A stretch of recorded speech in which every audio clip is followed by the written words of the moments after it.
کتابی نوبتی که در صحیفه 1000 کتاب معلومات میدیم، کتاب عبدالحمید صمدوف تحت عنوان گردش دیوباد. کتاب گردش دیوباد کتاب 20 در سلسله کتاب‌های 30 سالگی استقلالیت است. کتاب نام برده از طریق مؤسسه نشریه معارف سال 2019 نشر شده است. کتاب از 240 صفحه یعنی 15 جزء چاپی عبارت است. صحیفه های درونی کتاب یک رنگ بوده، مقواش رنگ می باشد.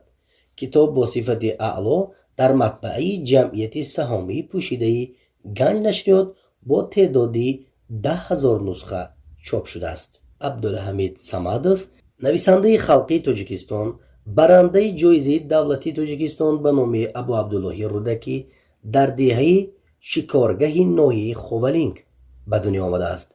سال 1969 فاکولته فیلولوژی دانشکده دولتی آموزگاری دوشنبه را ختم کرده است.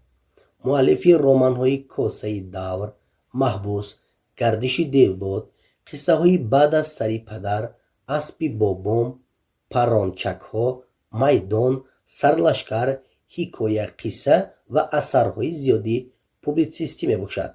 این کتاب برای آنهایی که میخواهند به ایجادیات عبدالحمید صمدوف شناسایی پیدا کنند دستوری خوب است. کتاب را از مغازه کتاب میتوانید دسترس نمایید. این بود معلومات مختصر درباره کتاب عبدالحمید صمدوف تحت عنوان گردش دیوباد.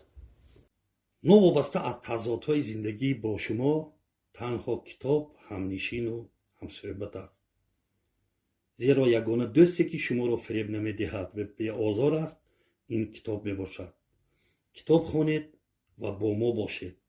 پخش نمودن تگمچه قید را فراموش نکنید. خیر دوستان عزیز، تا نشری نوبتی صحیفه 1000 کتاب.